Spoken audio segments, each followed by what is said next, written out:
You are listening to Venus Rose, interactive spiritual Q&A and the power of sound.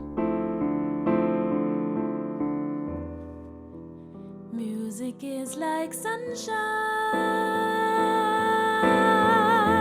Hello, conscious souls. How are you feeling? A strong wind is blowing in the area where I live. Rain is coming down, luckily, so the soil is properly prepared for more sun, so that the vegetation can blossom beautifully. My body is already sensing the upcoming new moon in Pisces on the 18th of March. It closes out the eclipse window and invites us to process and integrate everything we've experienced the last weeks more deeply. The hibernation mode, where we refine our reception, reflect about our truths and what we are honestly aligned with, goes deep once more. Don't be surprised when you are a bit tired in the next days. Pisces season celebrates its last week and asks us to dive into its ocean once more to end this cycle before we start the new one with Aries and the spring equinox here on the northern hemisphere and autumn on the southern hemisphere next week. The honest truth about who do we want to become when we emerge out of the waters like a Venus will reveal itself through our actions in the upcoming months. The initiation process is still unfolding, and the light of higher frequencies through solar flares and others are boosting us to get clear visions, set intentions, so we can finally make the essential moves to transform. I was sitting with an old friend and her son yesterday, and we were reflecting about compassion. I told them that I did not want to let the Pisces season go without going onto this energy that is so important for each one of us and the whole world in order to mature. What is compassion? When you look up the definition, it says, it is more than the feeling of empathy, when you feel what others feel. Being an empath is talked about quite often nowadays.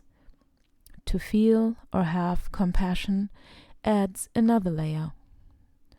There is a concern for the suffering of others, as stated in the definition, but as well as a deep wish to ease situations through action.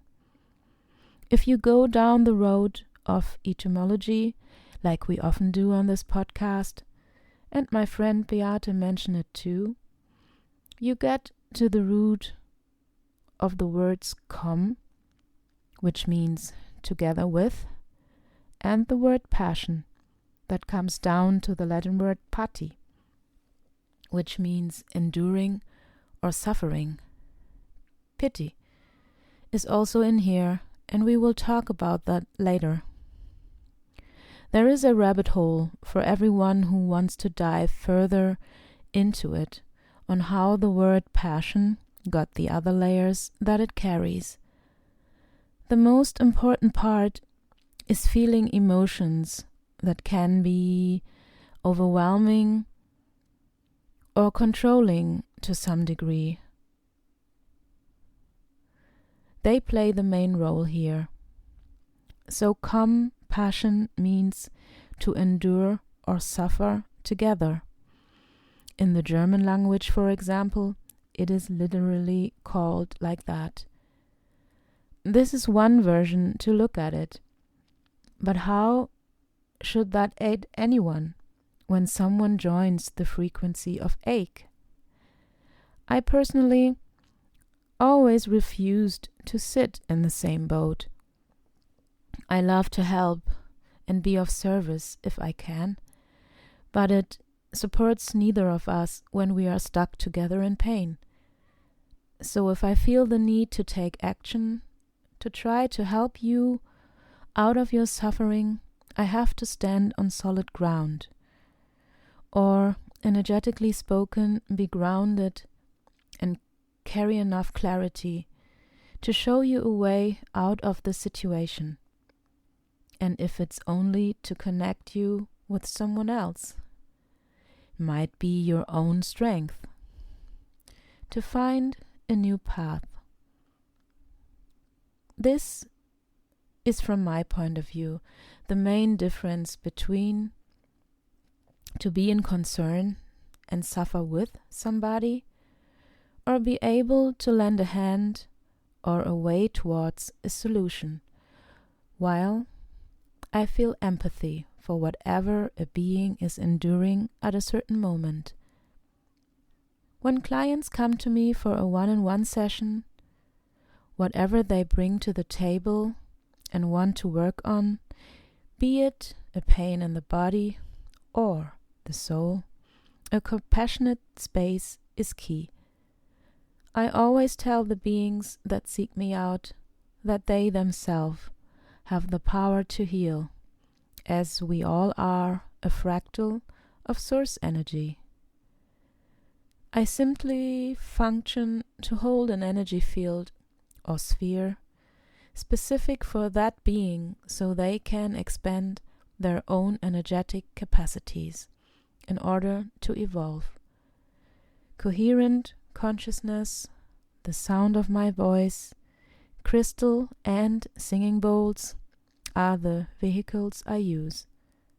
Sound frequencies can assist us relax and fall into deep states where we can even have somatic sensations that can lead to elevation from suffering of any kind. This is my own view of compassion and the way I practice it, and mainly in my life. What other forms of compassion are there, or can we use it in different scenarios? I think compassion is so essential for humanity to evolve because the desire to make things better is imbued in it. How can we make progress when we point the fingers and play the blame game without at least trying to understand or feel what the other being is going through? And yes, I mean especially the ones that trigger us. Oh yeah, that other juicy ones where energy is reminding us why is he or she and their behavior bothering you so much? Is there somehow or somewhere an alignment underneath? Oftentimes we dissect the situation honestly, we realize where the similarities are, and then the agitated feelings subside and the frequency of compassion kicks in. Oh, yeah, I understand the being now better. And when I work on my stuff, I still see their behavior, but it doesn't trigger me anymore. What about the notion of pity? When the compassion-esque feeling comes from an elevated position, many people who view life through a materialistic lens more than others do tend to bring this frequency without recognizing it. Often it is not meant in a so-called evil way, but frequency-wise you need to be aware what everything you feel is within yourself first. I know many would argue with me about that, but still my question is, where do you feel pity for yourself? What if someone who is homeless, for example, does not want or need your pity because they do not feel as they are beneath you. How can that be? I have so much and they have so little. Yes, that might be the case, but have you ever thought about not having so many obligations that society puts on us all the time?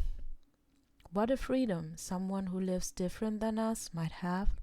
The last question that was sent to me, and I want to close this episode today with, is: when is it compassion and when does it become meddling? I often feel empathy and would like to help, but I'm not sure if I should say something. Thank you very much for sending this question in. I believe almost every empath out there asks theirself this on a regular basis. If you are a sensitive and empathic being who can sense what others are feeling, it is not always easy to hold back. But we have to draw the line sometimes, otherwise we get depleted. When I was in my 20s, I did a lot of missionary work. I always thought many people simply don't know things or see it from a different angle. Maybe when I explained something, they at least have additional knowledge that might be useful. But often people are not open. They like to stick to their patterns because they feel safe with them, or whatever other emotional reason might be behind their behavior. I always say, check the person or animal you are dealing with in terms of how open they are. Are they in a state to receive a small advice or any kind of offering you might want to make? You can always make an offer, reach out a hand, but it is up to the other if the being wants to take it. Depending on the circumstances, if you are hesitating, just ask Source, or God, or your guides, or the angels, whoever you are talking to give you a sign, if it is appropriate to say something or not. You will know if your energy is needed. Then your paths will cross again. It always worked out for me like that, and this way you encounter those who would like to receive your support. I love to hear from you. The fire horse is galloping fast to the start of the fiery Aries season. The themes are Mars energies, the physical body, the ego, courage, energetic, aggression, initiation, leadership. You can leave things in the comments of my YouTube channel named Crystal Seraphim Sounds or my Instagram. For those of you who do not have social media and love to send questions or would like to book a one-on-one session to go on a soul sound journey with me, to feel the compassionate space of your soul, send me an email for further details. You can find everything in the show notes. Thank you so much for tuning in. I wish you a beautiful weekend. As always, let me know what moves you. Love to you all, Rose.